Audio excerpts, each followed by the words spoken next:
Well, welcome, Dr. Jones. I heard you on Red Ice Creations. I heard an interview that you gave, and I was absolutely fascinated by your work and by your research, and what you've uncovered about what I see, Dr. Jones, and I've seen it for years now on the media.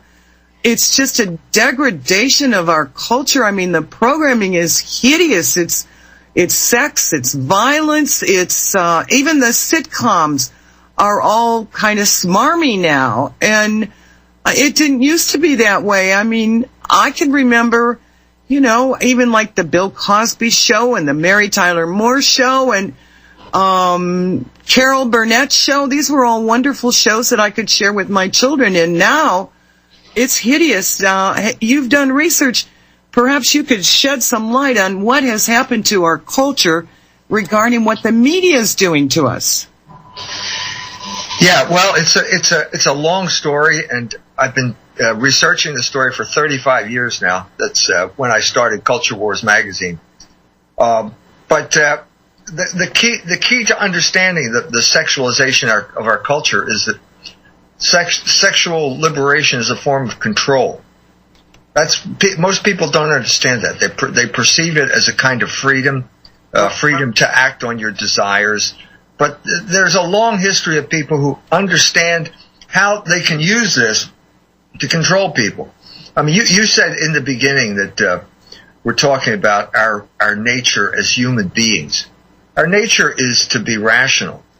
It's to be reasonable creatures, to recognize the order of the universe as created by God.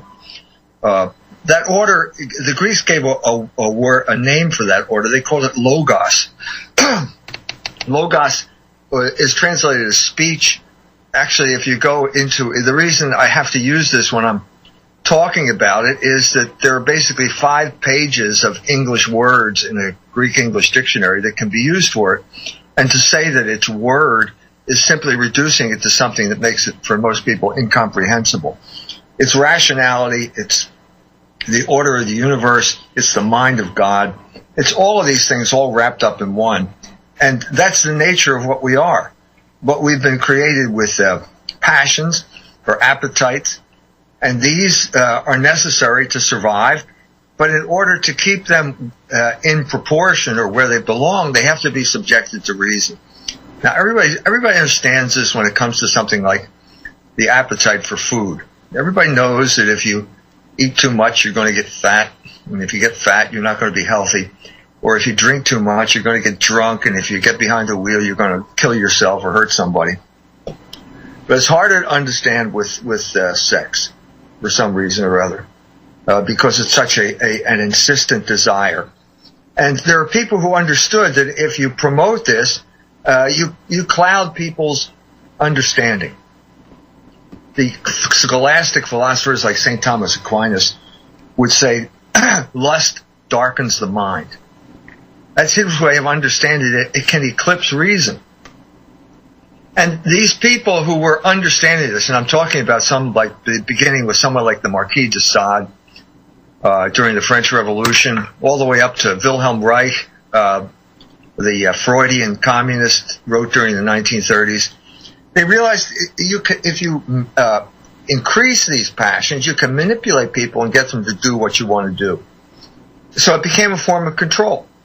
And so at the same time, Reich was studying Sigmund Freud. Sigmund Freud was using these insights to control people, in a sense, rich Americans, so he could get money from them. His nephew was Eddie Bernays, and he's the father of public relations and advertising. And people began to realize you could use this to control people. And that's, in a sense, the history of what we're talking about.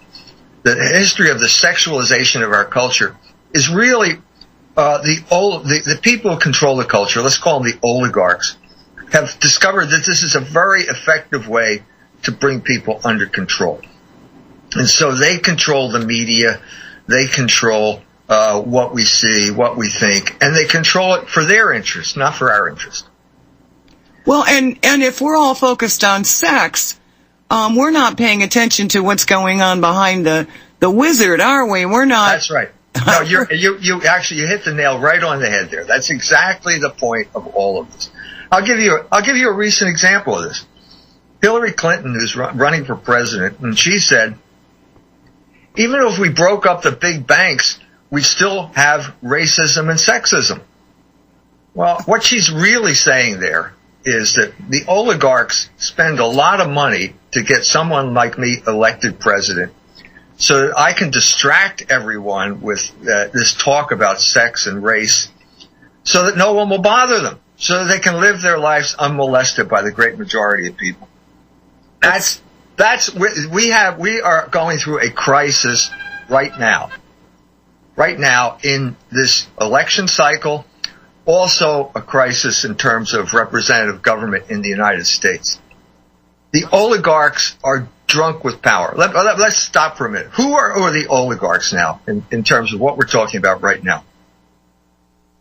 If you look at a state like Indiana, last year, they passed something called the Religious Freedom Restoration Act, which was to protect little people who own bakeries from being forced to bake cakes for gay weddings, something like that. It was a reaction to all of this push that came for homosexual marriage. Well, this unleashed a huge hue and cry, a huge campaign demonizing Indiana as backward and discriminatory and so on and so forth. Well, there's a cabal of CEOs and homosexuals who land in the state and threaten the government. They actually, and not only did they threaten it, they overthrew state government in the state of Indiana and basically forced the governor to backtrack and basically retract the law that they had passed. Now, this raises an interesting constitutional issue. Who's the ruler here? Do the people of Indiana get to elect representatives and they get to make laws, or do they only get to make laws that are pleasing to the oligarchs, to the the CEOs and their homosexual proxy warriors? That's the battle that's being fought right now in North Carolina. Yeah. Georgia caved in immediately after the NFL got involved, and Mississippi. Because right now, I think that the oligarchs, I said they're drunk with power, and they perceive state government as the weak link. And they basically can take over state government and enforce their rule on the people of these states. We've talked about that, Dr. Jones, and you may not be aware of it, but the network that we're calling government is really a vast network of corporate control coming from the federal corporation, and they do it pretty much, you're pretty much describing the end result. They do it by offering grants to these different states, and the different agencies within the states take the money, and basically the elected officials are kind of left in the wings because policies start being implemented that they knew nothing about and they didn't even vote for. Right. Well, I mean, let's face it, state government has been on the defensive ever since the Civil War. Yes. Especially vis-a-vis the Supreme Court and the federal government. But this is a new intrusion into state government. These are not government actors. These are private corporations, private individuals who just now can come in and basically say, no, you've got to change the law. I mean, who is this guy? He's from San Francisco. He's not from Indiana. No one elected him. And yet he now has the power to tell the legislatures in Indiana, Georgia, North Carolina, Mississippi, who knows where it's going to be next, that you've got to change your laws to come in line with what we want. This is what we're seeing here is an assault on representative government. And it all goes back to what I just said about sexual liberation. The homosexual now is the avant-garde of the sexual revolution.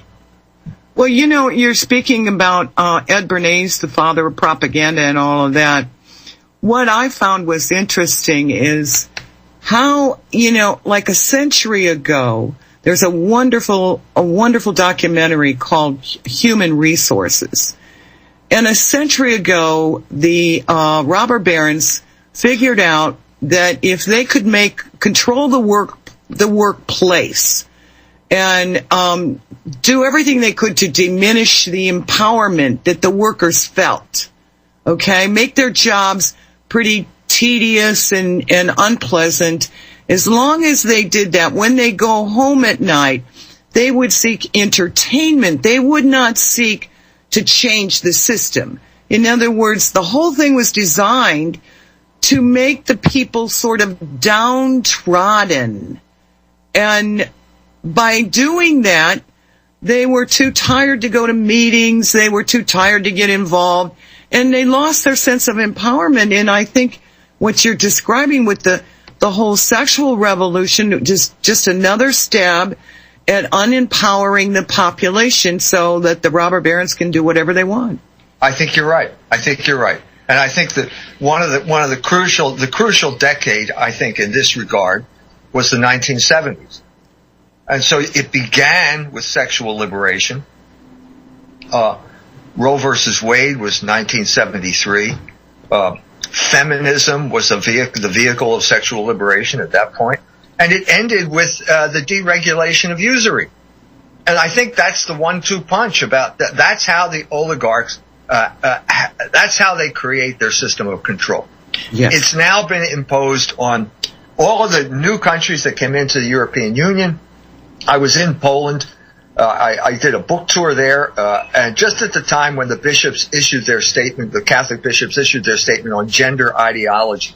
Finally, there's a group of people that's starting to wake up to the fact that this sexualization of your culture, it doesn't happen by accident. There's a plan here, and the plan is control. It's very simple. So you derange a group of people. Let's take the worker in the beginning of the 1970s. He's doing as well as he's ever done in the United States. Yes. I mean, this is an anti-labor country. After World War II, the Detroit, the big three, Ford in particular, made peace with the UAW. There was an era of prosperity, unprecedented prosperity after World War I. It ended in 73. That's when wages started going up. That's when sexual liberation started to kick in. And by the end of the decade, we had Paul Volcker coming in as head of the Fed, and we had everything reversed. The entire system was basically overturned, and we had the system of usury imposed on the country. Suddenly, the creditors were now back in power. Creditors are always a minority. They are an essential part of the oligarchs that I'm talking about, probably the most crucial part of the 1% that we described at Occupy Wall Street, the protest against the 1%. These are all, so who are the oligarchs? Okay, it's always going to be some type of minority group. Creditors, CEOs, homosexuals, and Jews. These are the crucial elements that make up this oligarchic group of people that is now drunk with power and basically trying to deprive the entire country of representative government. Yes, I totally agree. And what's interesting, and I did post on anticorruptionsociety.com, oh gosh, I think it was 2 years ago, a really well-written article about usury. And this researcher, I think probably the listeners are aware that the Muslims are opposed to usury. And Dr. Jones, I know you've done research in Catholicism. The author of that article intimated, or actually stated, that at one time the Catholic Church or the Christians were opposed to usury, and there truly is a story in the Bible about Jesus throwing out the money monsters. So how is it that the Catholic Church is now silent on the topic of usury? All right, this happened. The last official statement on the Catholic Church on usury is 1745. It's an encyclical called Vix Purveniet. This is the official teaching of the Catholic Church. The Catholic Church can never rescind the prohibition on usury any more than it can rescind the 10 Commandments. It can't do that. It doesn't have that commission. It can only proclaim the Word of God. It can't correct the Word of God. Okay? So usury is a sin. It's still a sin. It never stopped being a sin. Now, what happened over this period of time, let's say as of 1745, the economic situation got more complicated. It got complicated beginning at the end of the Middle Ages, when Europe switched from a basically labor economy where you owed a certain number of days to your lord to a time where you had to pay taxes in money. And so there was a moment here, let's say in Italy at the end of the 15th century, where suddenly there was a demand for money that didn't exist. Money was money was limited to pieces of gold and silver.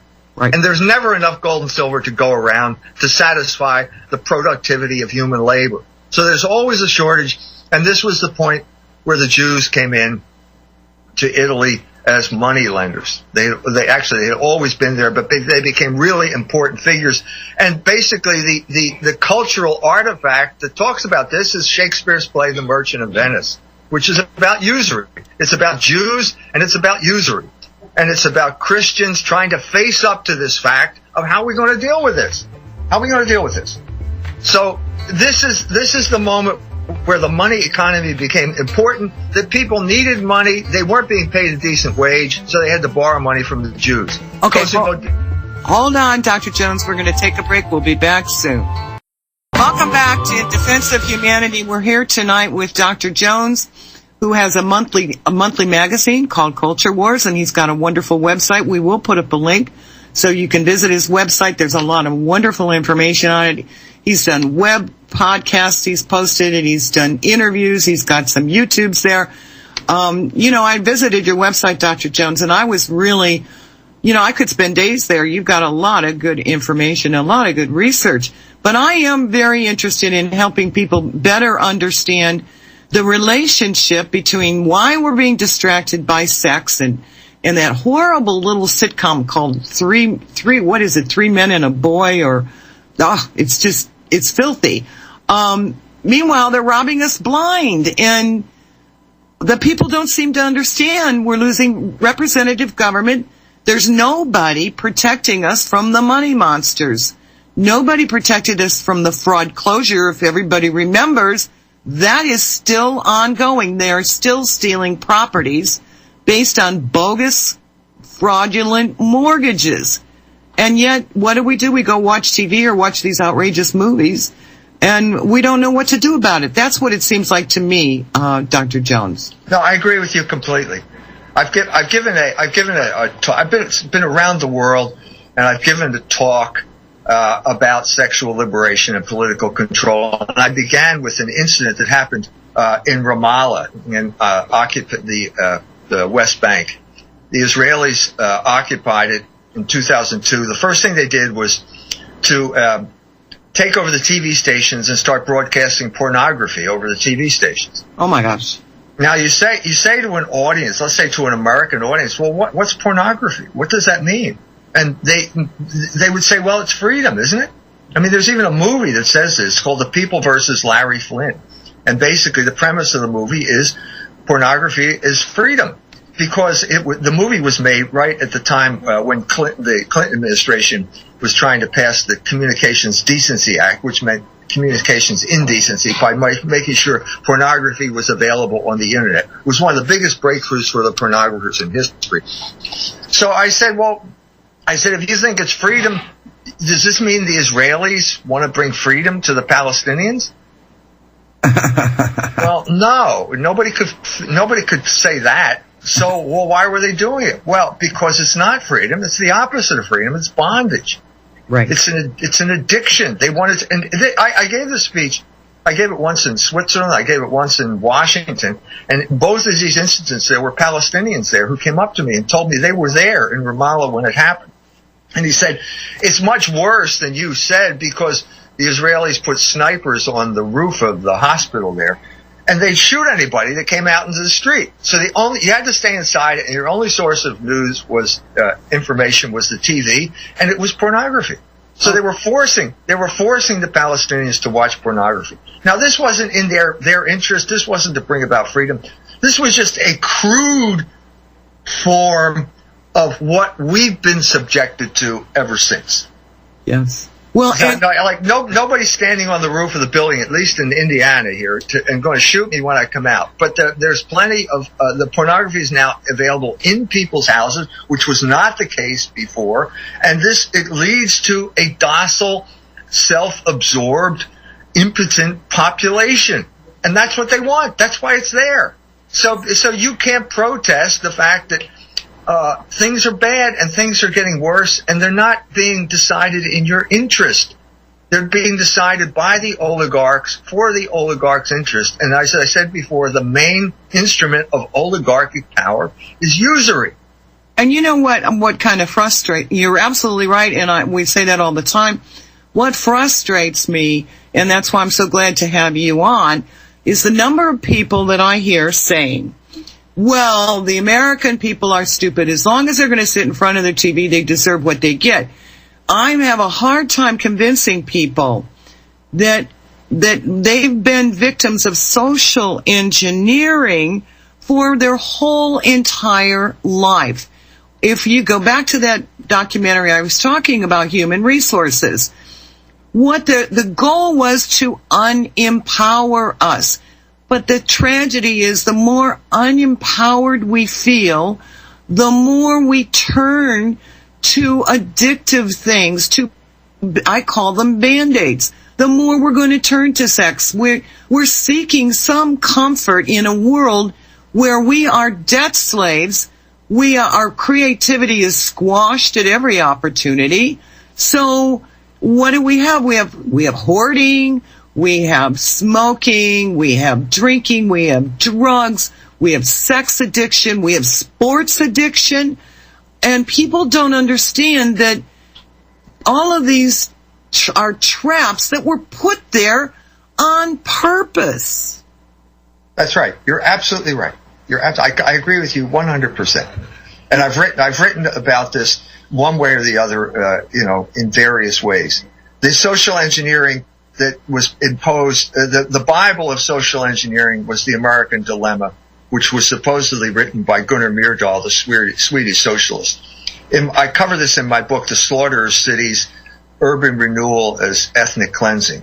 It's the story about the destruction of Catholic ethnic neighborhoods in the big cities all across the north and the eastern part of this country. But he said very clearly in this book, he uses the term social engineering. He said, there's no time in the history when social engineering has been more sought after than right now. We feel that we can solve every single problem. And after the war, there's going to be after the end of World War II, there's going to be even more social engineering, and traditional freedoms like choosing where to live will no longer exist. Now that's in the book.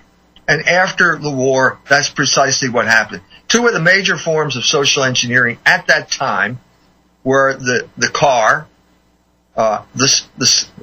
leading to the suburb, and television.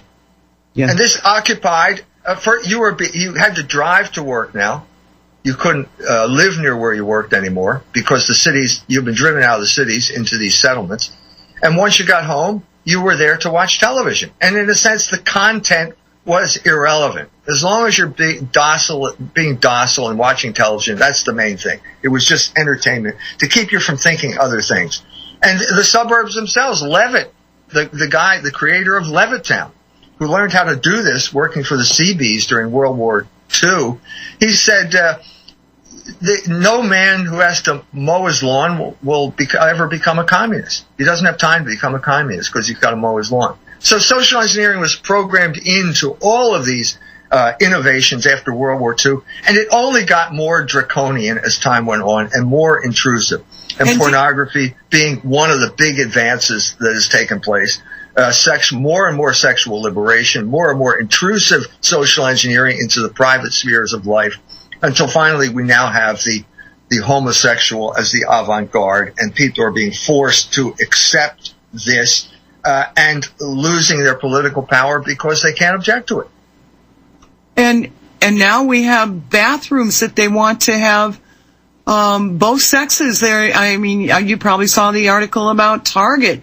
So yeah, we don't even have safety from a normal concept or a normal way of dealing with our body. We used to have restrooms that were all women, all men, and it was a little respite. You could go in there, you feel safe, and you could do your hair and talk with your friends. Now they want to take that away. Yeah. The point in North Carolina is, people think, well, don't they have anything better to do than talk about where to go to the bathroom? No, this is imposed on them because it's a way of overturning representative government in the state of North Carolina. It's a way of showing those legislatures that they have no power unless it is granted to them by the oligarchs, namely the CEOs, the homosexuals, and the Jews who are supporting homosexual marriage. And social change. That's right. And actually, That's it's right. cultural destruction. I mean, you call it culture wars.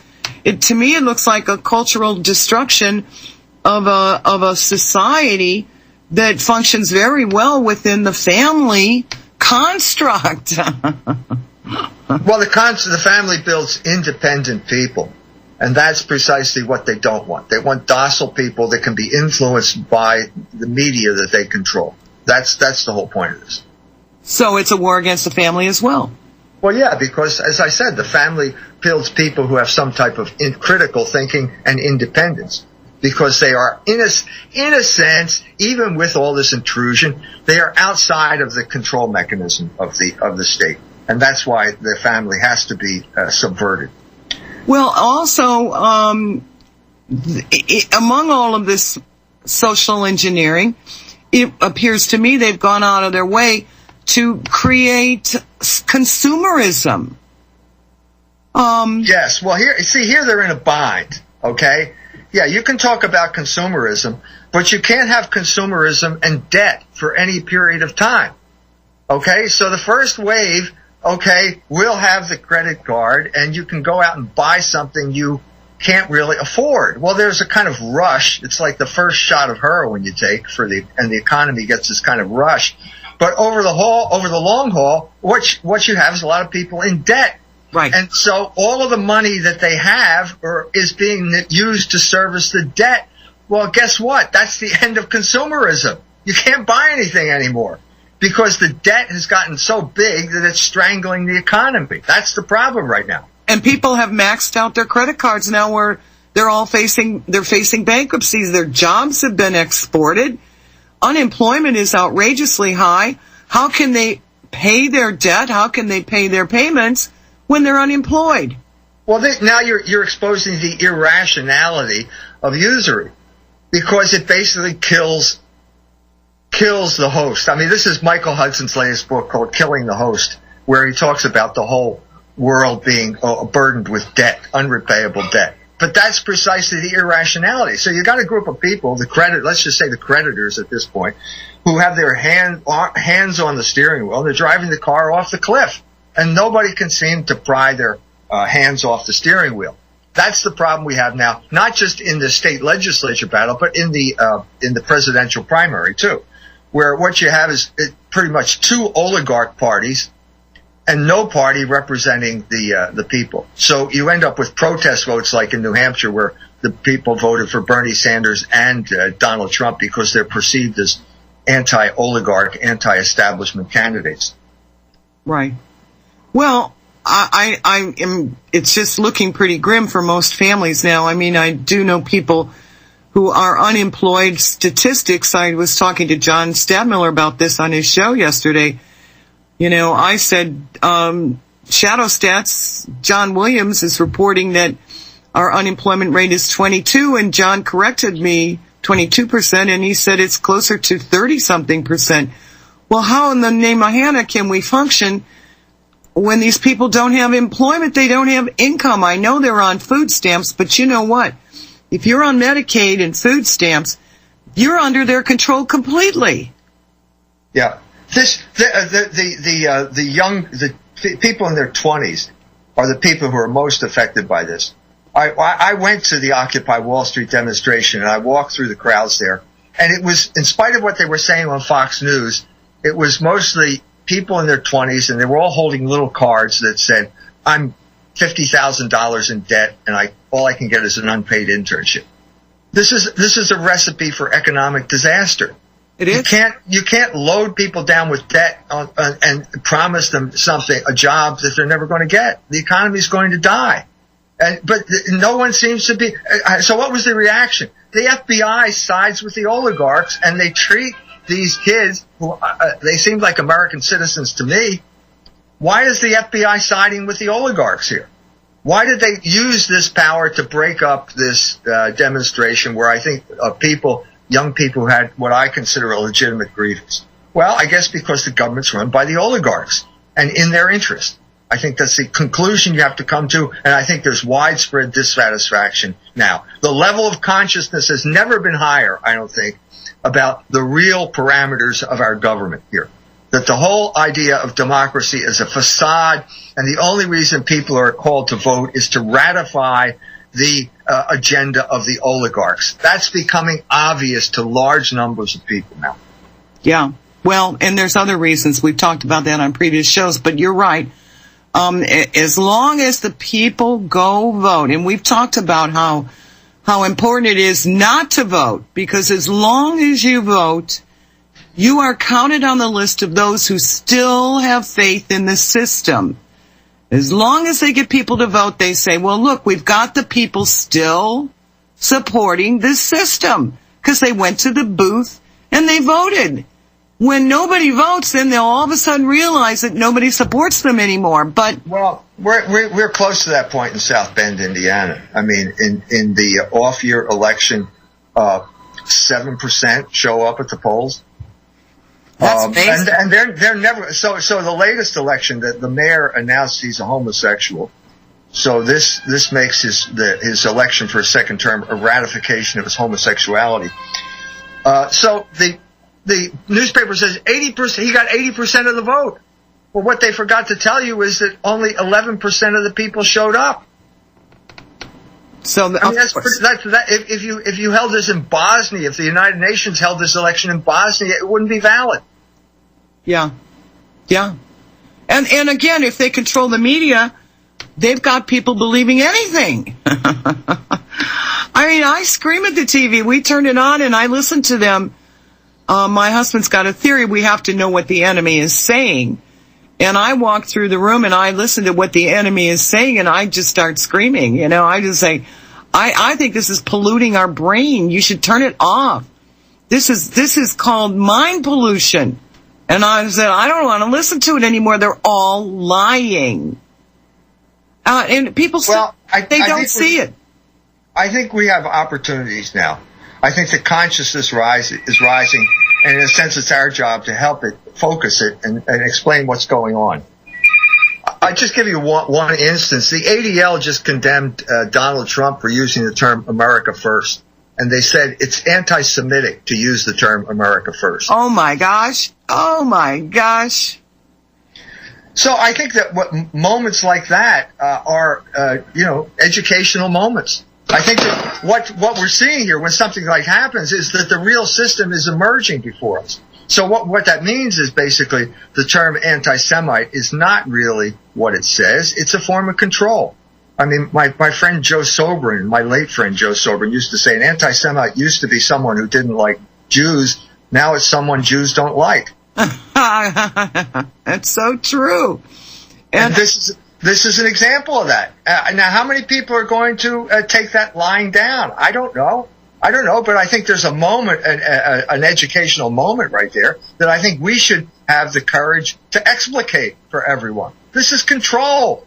This is not about hurting Jews or anything like that. It's all a form of control, controlling the thought of the people, telling someone what he's allowed to think and what he's not allowed to think. Right. Well, who gave them this power? Well, and now they're taking it further. I'm sure you followed this story. Now they want to decide what we can ingest and what medicine we must take.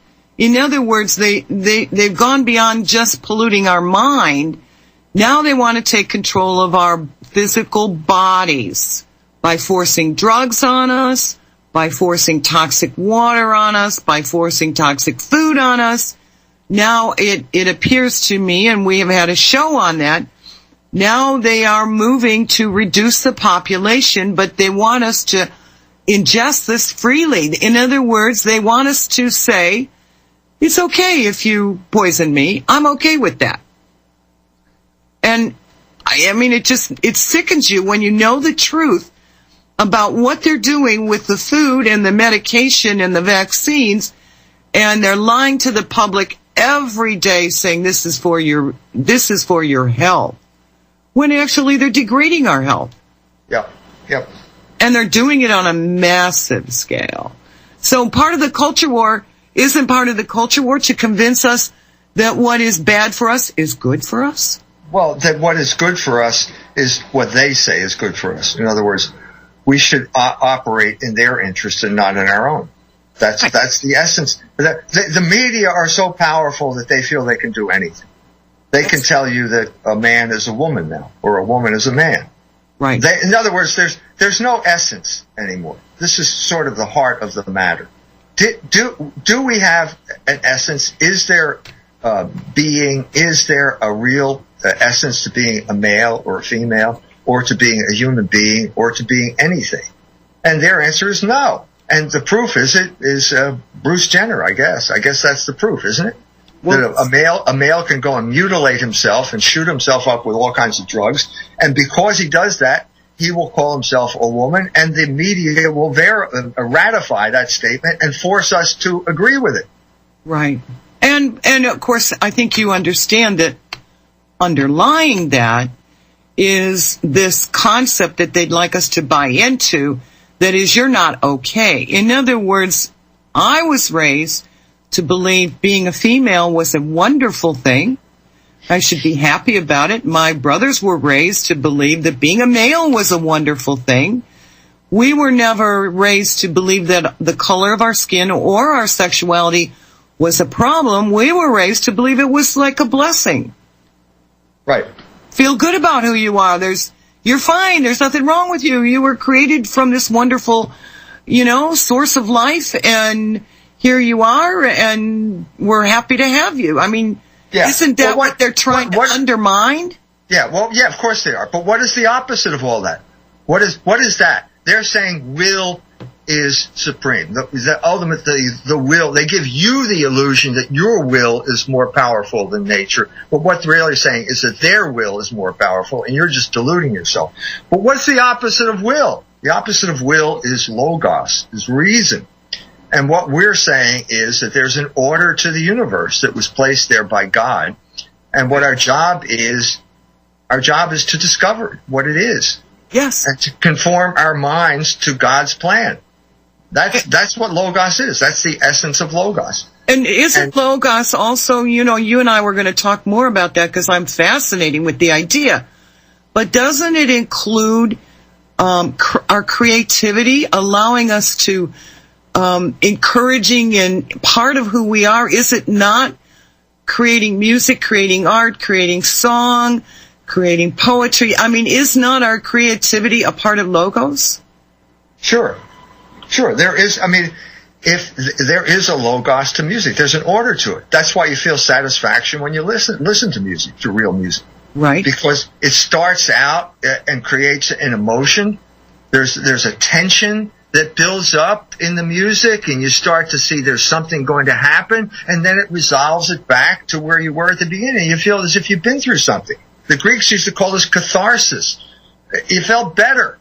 Catharsis is a medical term. Aristotle was a physician, and he understood that human beings felt better when there was something that ratified the sense of logos that they had. That's what we're talking about here. What is the word joy, Dr. Jones? Is that not part of it as well? Joy? Yes. Yeah. What I think we're talking about here is beauty. Yes. What is beauty is traditionally defined as the splendor of the truth. And so when you suddenly have this burst of both reality and understanding in one object, you're struck by its beauty. Yes. And I think that's the reason we go and look, and we feel good after having seen or listened to a great piece of music, or watched a beautiful piece of art, or something like that. It's a combination of existence and essence all in one thing at one burst, and that burst is what we feel beauty, and beauty gives us joy.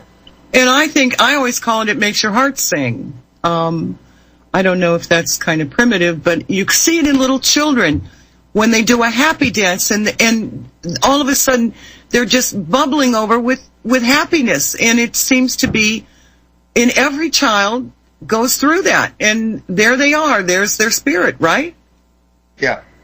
Yeah, I visit people up in Michigan, and they all have big families. You know, there are lots of kids there with these families. And at one point I said, I play Irish music every Monday night here in South Bend. And I said, you should take up Irish music. And I went back and they actually did it. And there are all these kids, like 4-year-olds, playing the tin whistle. It shows you how receptive they are to the logos of music. They understand. They couldn't tell you at all what they're doing. They could never explain to you what they were doing or why it was significant, but they actually can do it. Right. They understand that there's an order to this music that is kind of fulfilling to be able to represent, to reproduce that order, and they just take to it like ducks to water. And the same thing with dance. Have you noticed? The same thing with dance. Children enjoy moving their bodies to dance and to music, and I don't know that. I don't believe it's taught. I think it's natural. Well, it's part of it's the way you are. And what so to get back here, you're exposed. I was a guinea pig in a social engineering experiment for my entire life, and I started to wake up to it, and then I started to realize that there's a certain group that keeps promoting subversion of this, and I noticed it in American foreign policy. The whole Iraq war, the neoconservatives got us into this war, and I started to look into it in a systematic way, and that's why I wrote The Jewish Revolutionary Spirit, to examine the Jewish participation in cultural subversion cultural subversion and revolution that's been going on for centuries, and I traced it all the way back to the crucifixion of Jesus Christ. Wow. Jesus Christ was the Logos incarnate. St. John, the Gospel of St. John begins, in Arche ein ha Logos. In the beginning there was Logos. And then he says, kai Logos ein Theos. And Logos was God. So he was the Logos incarnate, the embodiment of that, all of the rationality of the entire universe. And the Jews had been expecting a Messiah, and the Messiah arrived, and they had to make up their minds about whether they're going to accept him on his terms or on their terms. And the majority decided to reject him because he didn't promise worldly power and riches. Now, when they rejected Jesus Christ, they rejected Logos. And when you reject Logos, you're rejecting the order of the universe. And when you reject the order of the universe, you become a revolutionary. And that's what the Jews have been ever since. That's what they are today.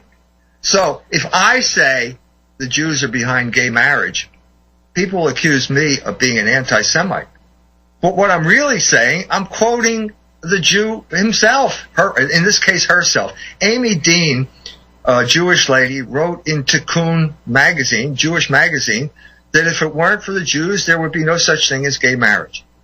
Now, how is it that she can say it and expect applause from the audience, but when I say it, I'm called an anti-Semite and people should shun me?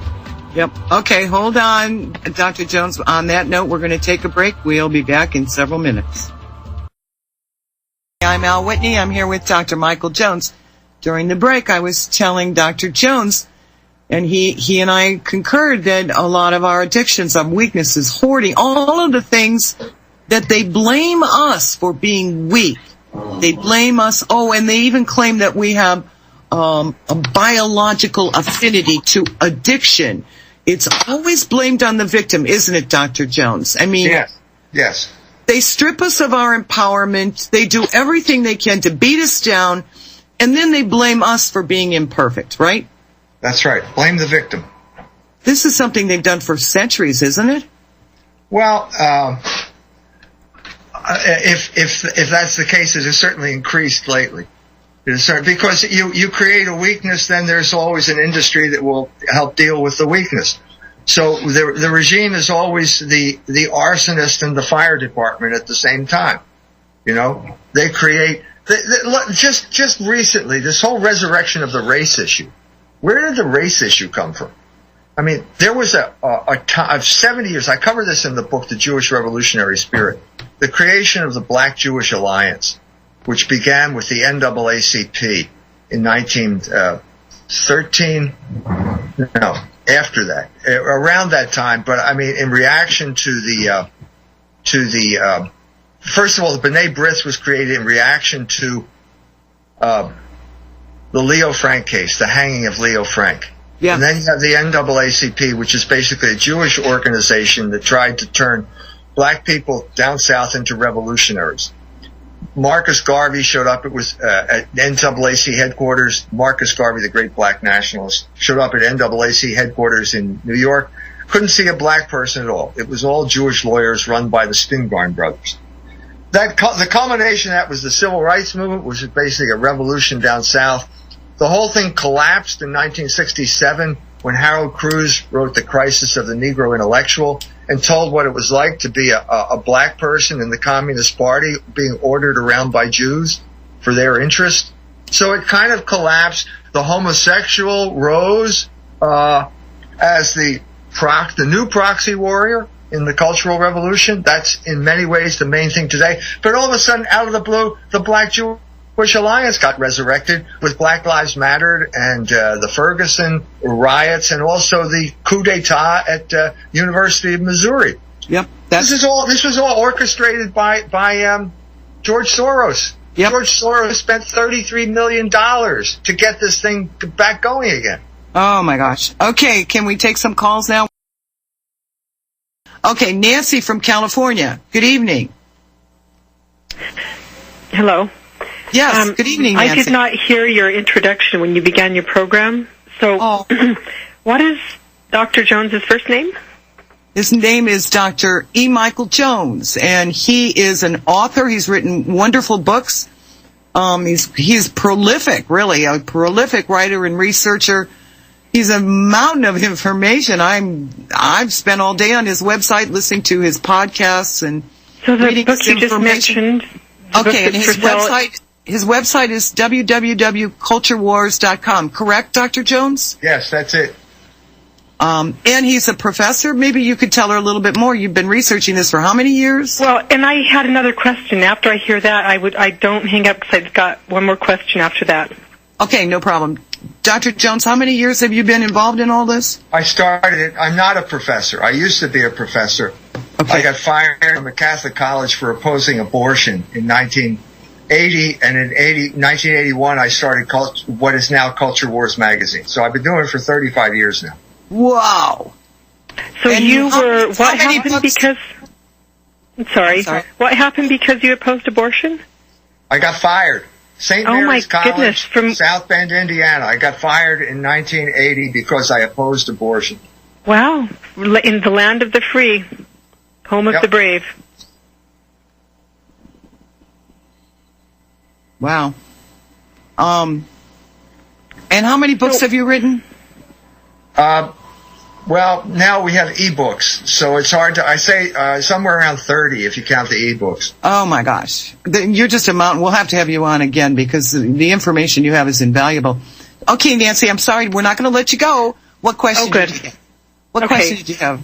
So my question is, you mentioned that woman who said that if it weren't for the Jews, there wouldn't be any homosexual marriage. What was her name? Amy Dean. D-E-A-N. So A-M-Y. A-M-Y, first name, and the D-E-A-N is the second name, and the magazine is called Tikkun, T-I-K-K-U-N. So if you type that, and maybe if you type in that and Obergefell, which was the Supreme Court decision, you'll get the article. Okay, can you spell Oka? What was it called? Obergefell is O-B-E-R-G-E-F-E-L. That's the Supreme Court decision that she was commenting on. That's the Supreme Court decision that allowed gay marriage. Okay. Excellent resource. I really appreciate that. I Googled it and couldn't find anything, so I appreciate you filling me in. Thank you. Yeah, it's Amy Dean, Tikkun Magazine. Okay. Thank you. Is that it, Nancy? Bye-bye. Thank you. Thank you for calling in, Nancy. Okay, we have Wes from Idaho, I believe, and he's back. Wes, good evening.